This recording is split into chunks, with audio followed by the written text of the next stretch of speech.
Good night.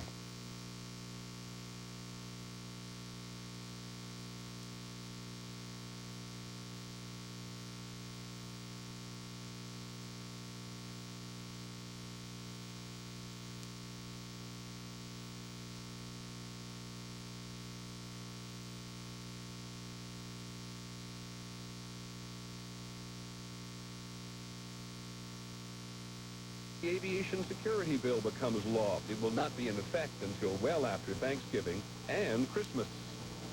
We'll take a closer look tonight at the special forces in Afghanistan, and we have been listening to Dallas. Very proud and moving on. From ABC News, this is World News Tonight with Peter Jennings, reporting from Texas. Good evening from Dallas, our third and last stop on a brief listening tour in the West and Southwest. At the end of the broadcast, we'll hear what Dallas-Fort Worth has to say about the Afghan campaign, the war against terrorism, and life in general. The focus in Afghanistan today is even tighter than it was over the weekend. The fight with the Taliban for the northern city of Kunduz, the response in Kabul to the idea that power must be shared by all Afghans, and the search for Osama bin Laden. The question everywhere, certainly here in Texas, is where is he? Is he still in the country? And if he is still in the country, as Washington says, how hot is the trail and how much room does he have to maneuver? We're going to start with John McCarthy at the Pentagon. John, I know that the big issue today is money. Money, Peter. Intelligence sources are telling us that the CIA is now spending and handing out hundreds of thousands of dollars. What they're looking for is not only information about Osama bin Laden, but they're also trying to encourage Afghans to go hunt for bin Laden themselves in the treacherous caves and tunnels where he's believed to be hiding. Some of the money is being provided in bundles of Afghan currency that are hauled to the countryside aboard American helicopters. There is also the promise of much more, a $25 million reward for anyone who helps capture or kill bin Laden. Defense Secretary Rumsfeld today described it as simple economics. Our hope is that the incentive, the dual incentive of helping to free that country from a very repressive regime, coupled with substantial monetary rewards, will incentivize a large number of people to begin crawling through those tunnels and caves looking for the bad folks. It's also a way to expand the scope of the search without increasing the risk to American forces by making them go in the caves themselves. The area of search is much smaller because the Taliban has lost control of most of the country, but it still involves thousands of square miles. To try and think that we have them contained in some sort of a small area, I think would be a misunderstanding of the difficulty of the task. To help with the search and provide a little different kind of firepower, the U.S. is about to add the Marines to the mix of forces available for duty in Afghanistan. More than 1,000 of these Marines are now off the coast of Pakistan, ready to go ashore in a few days if needed. They are to be used in various size groups against targets that would require a bit less finesse than Special Operations Forces. Peter? Thanks, John. John McCarthy at the Pentagon. The Taliban and its non-Afghan allies are making their last stand at Kunduz in the northern part of the country. Several thousand armed men still apparently prepared to fight it out with the Northern Alliance, which has the city surrounded. The Northern Alliance commander says that non-Afghans with the Taliban should not expect any mercy if they surrender. Once again, we have a situation where the alliance is waiting while the U.S. softens up the target. ABC's Don Daler is very close. Throughout the day, a pair of B-52s pummeled Taliban front lines outside Kunduz. The U.S. is trying to help end a stalemate there, where the Northern Alliance has the Taliban surrounded. At one point, American bombs came close to pummeling the alliance forces fighting on the same side. When the city of Taloqan and the surrounding areas fell during the Northern Alliance offensive of 1 week ago, many of the Taliban soldiers and mercenaries retreated to the city of Kunduz, 6 miles from here. Now, refugees fleeing the city say thousands of Taliban troops are still there. Many of the Afghans among them want to surrender. But thousands of their foreign allies, Arabs, Chechens, and Pakistanis, want no such thing. Perhaps because they know what the Northern Alliance think of them. They're terrorists, foreigners fighting in Afghanistan. They can't possibly be allowed to surrender to the UN. It's a deep hatred the alliance fighters have for the Taliban's foreign mercenaries. Whether they are allowed to live or not may be the only obstacle left to the surrender of the city. Don Dahler, ABC News, near Kunduz, Afghanistan. We have had reporters in 3 different parts of Afghanistan today, and in every place it is clear that defeating the Taliban is producing a certain measure of chaos. There is real fear that Afghanistan is disintegrating as various Afghan groups compete for power. Today, on the road from Jalalabad to Kabul, a convoy of reporters and camera teams discovered how vicious it can be. 4 of them died. ABC's Jim Wooten was headed for Kabul, too. There was murder today on this primitive highway. 2 cars and a convoy of media vehicles stopped by armed men on a narrow bridge, and the journalists were shot to death. This Afghan translator was in the first car. I told my driver, please go back. When he started to go back, so they opened the gun and told him, don't move.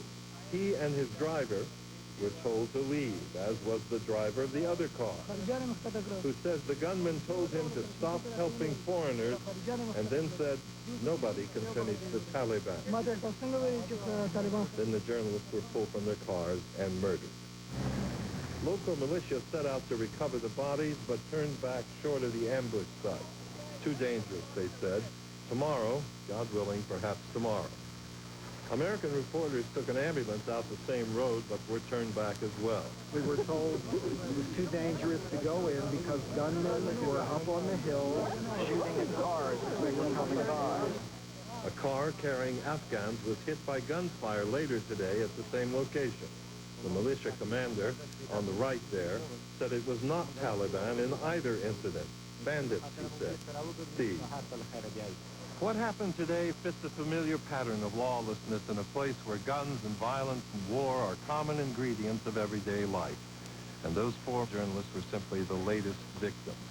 To their colleagues, it is a grievous loss. But for most Afghans, it was simply a few more murders on the road to Kabul. Jim Wooten, ABC News, Jalalabad. The Secretary of State, Colin Powell, said today that he was very pleased that the Northern Alliance has agreed to a multi-party Afghan conference to discuss a coalition government. There are Russian and British and other diplomats in Kabul tonight. However, as ABC's Bob Woodruff reports from Kabul tonight, it is all very uncertain. Kabul's main movie theater reopened today. Hundreds of people packed in to see a movie in public for the first time in 5 years. But beyond these new symbols of freedom, there are growing fears about political dangers. The Northern Alliance has promised to share power, but their soldiers have become Kabul's police. Their top officials have moved into the capital's ministry building, and posters of their assassinated leader are being passed out and plastered all over town. Other ethnic groups are worried. Last week, an army of 1,000 minority Hazaras marched toward Kabul to demand more influence. And when British special forces landed near here, one Northern Alliance leader demanded they leave because the alliance was not properly consulted. It took 5 years for this army to regain its capital, and in Afghanistan, control, once achieved, is not easily shared. Bob Woodruff, ABC News, Kabul. One item tonight about international stability. The United States announced in Geneva today that the U.S. has identified Iraq and 5 other countries as states that might be developing biological warfare programs. They are, in addition to Iraq, North Korea, Iran, Libya, Syria, and Sudan.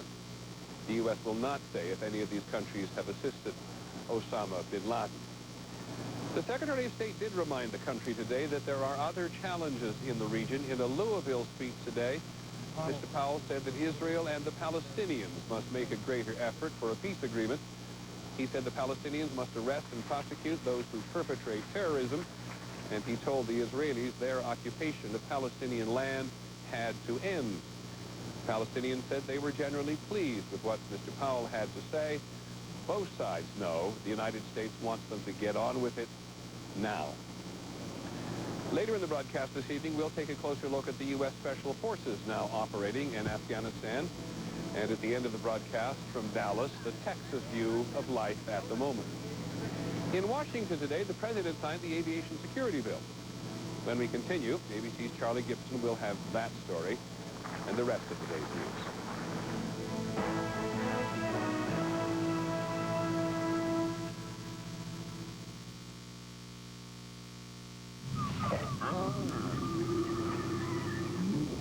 In Spain, police there have made some of the most significant arrests yet in connection with the attacks on September 11th. ABC's Brian Ross is with us tonight. Brian, who did they get and how involved do they believe these guys were in September 11th? Very significant, Charlie. The key man was a man by the name of Abu Dada, who and 7 others was a part of a cell in Spain, yet another cell in Europe belonging to the Al-Qaeda group, which authorities believe had actual advanced knowledge of September 11th, and in fact were planning their own attacks on U.S. interests across Europe. And how did they get them? They got them by a series of surveillance and phone call intercepts. In fact, one phone call, Charlie, in August is recorded with Abu Dada and a man identified as Shakur, who is believed to be one of Muhammad Atta's roommates. In the phone call, they heard Shakur say, "I have cut all communications and I'm a lot more tranquil. I am taking classes and we're on the subject of aviation. And we've even cut the neck of the bird." And what does that mean? The bird even meaning cut the head of the United bird. States of America, cutting off the head of the United States with a coded communication, they believe, in advance of the September 11th attacks. All right, thanks very much, ABC's Brian Ross. President Bush signed the Aviation Security Bill today down in Washington. It greatly expands the federal government's role in providing security at the nation's airports. A number of politicians, including the president, have said that the bill would make air travel safer for the holidays. But that's questionable. ABC's John Yang is at Reagan National Airport in Washington tonight. John? That's right, Charlie. The president came here to the airport to sign that new bill into law just as the holiday travel season is getting underway. The president was hopeful the new law would reassure travelers anxious about flying. And thanks to this bill, we have a new commitment to security in the air. And that's good news as Americans travel to celebrate this season. None of its provisions, though, can be in place for holiday travelers this week or even next month. In fact, security specialists say airports will not be safer anytime soon. We now confront the hard part of turning the provisions of that bill into reality. I suspect in some cases the deadlines will not be met. The government concedes the challenge is enormous. In 12 months, they must hire and train 28,000 security screeners, one of the biggest mobilizations of federal civilian workers ever. In addition, officials must check the backgrounds of 750,000 other airport employees. And it's not just manpower. By December 2002, devices to screen check bags for explosives must be in every U.S. commercial airport. That means up to 3,000 new machines at $1 million each, far more than the industry now produces in a year. That's going to be a very, very difficult goal to reach, given current levels of production. And President Bush wants to do everything he can to help the struggling travel industry, Charlie. Later this week, he'll appear in television ads promoting tourism. ABC's John Yang in Washington. John, thanks very much. Another strong day on Wall Street, in part because of increased confidence in the war effort. The Dow Jones Industrial Average technically signaled we're in a bull market, though many investors wonder if these gains will last. The Dow today was up 109 points to close at 9,976. On the NASDAQ, stocks were up almost 36 points. When we continue, a closer look at U.S. Special Forces, high-technology warriors who sometimes fight the ancient way.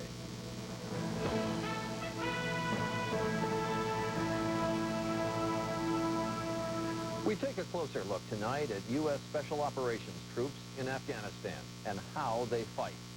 They are the elite, best equipped, best trained of all U.S. forces, but for all their modern weaponry, they are also trained in the most ancient forms of warfare. Here's ABC's Martha Raddatz. It is David meets Goliath. this time fighting on the same side.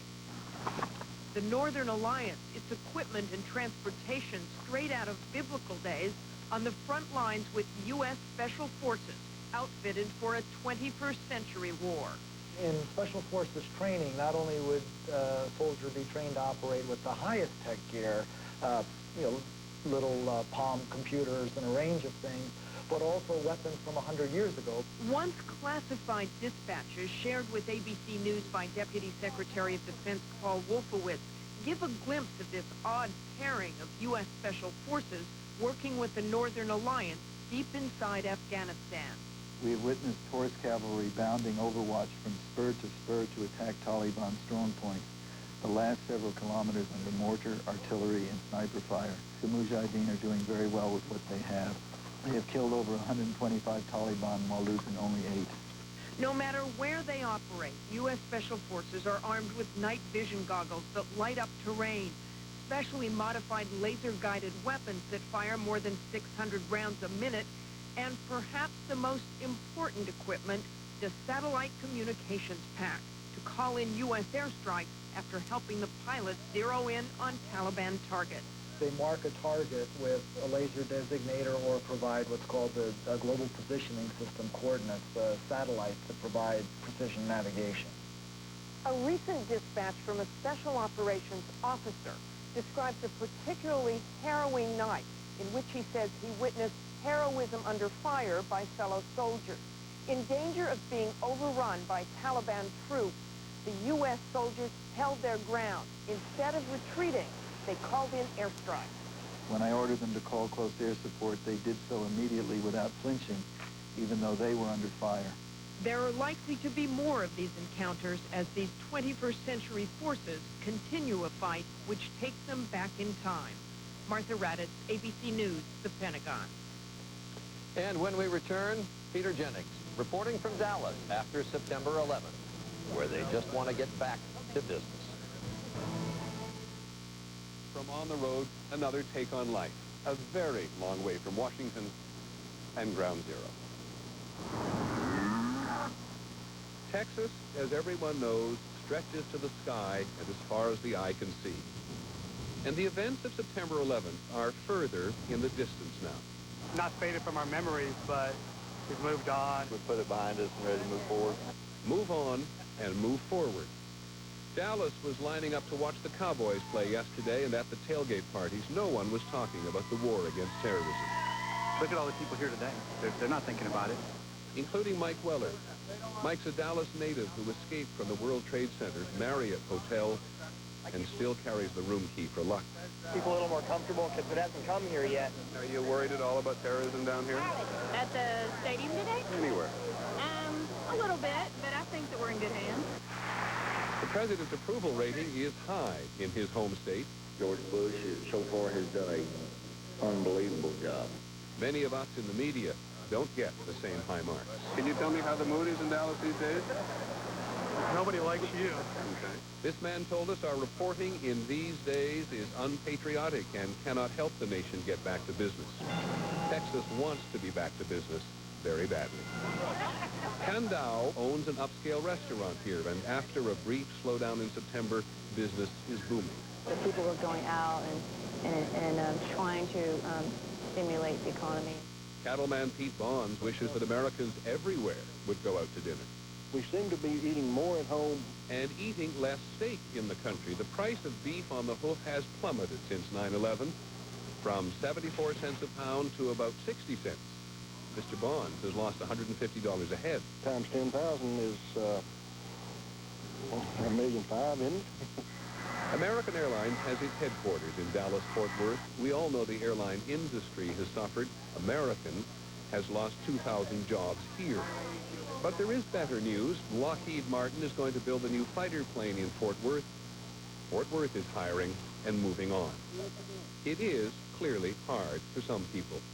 Annette Bush has a son in the Afghan campaign. Right now, he's flying F-18s on the missions. Annette and her husband hope that in the rush to get beyond September 11th, their neighbors won't forget their son. There are still men and women over there trying to make things right again in our world. Dallas is not forgotten nor forgiven. But most people we talk to hope that before too long, the rest of the country will be where they are. Just one last note, the Cowboys call themselves America's team, as you know. And in deference to the hospitality we encountered here, we will not mention yesterday's score against Philadelphia. That is our report on World Youth Tonight. We'll be back in New York tomorrow. I'm Peter Jennings. I hope you have a good evening. Good night from Dallas.